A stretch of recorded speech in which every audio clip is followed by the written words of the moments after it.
ભત્રીજા વજીરભાઈ બીર।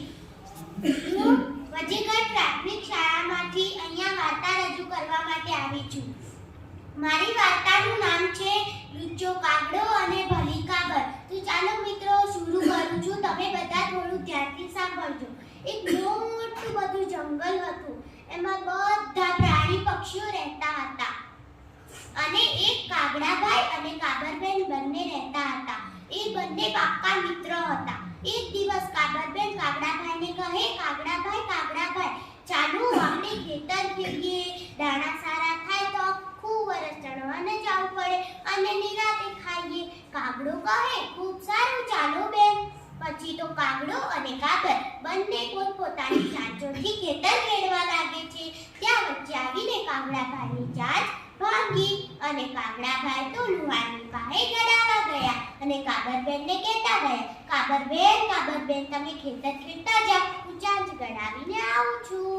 કાબર કહે, ઠીક છે, જાઓ।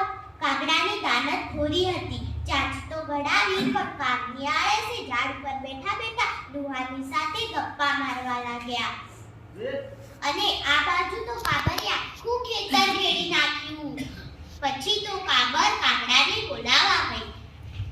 કાબર ત્યાં જઈને કહે, કાગડાભાઈ ચાલો, સરસ મજાનું ખેતર ખેડાઈ ગયું છે, હવે વાવેતરનો વારો આવ્યો છે। કાગડો કહે, ઠાગા ઠૈયા કરું છું, ચાંચુડી ઘડાવું છું, જાઓ કાબરબેન હું આવું છું।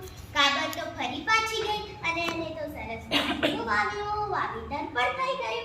પછી તો ફરી કાબર તો કાગડાને બોલાવવા ગઈ, જઈને કહે, કાગડાભાઈ હવે તો ચાલો, ખેતર ખેડાઈ ગયું, વાવેતર પણ થઈ ગયું, હવે આવ્યો છે નિંદામણનો વારો। કાગડો તો ફરી કહે, ઠાગા ઠૈયા કરું છું, ચાંચુડી ઘડાવું છું, જાઓ કાબરબેન હું આવું છું।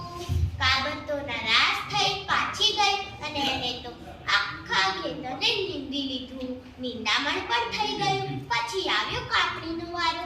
કાબર તો ફરી કાગડાને બોલાવવા ગઈ, જઈને કહે, કાગડાભાઈ હવે તો ચાલો, હવે આવ્યો છે કાપણીનો વારો। કાગડો તો ફરી કહે, ઠાગા ઠૈયા કરું છું, ચાંચુડી ઘડાવું છું, જાઓ કાબરબેન હું આવું છું।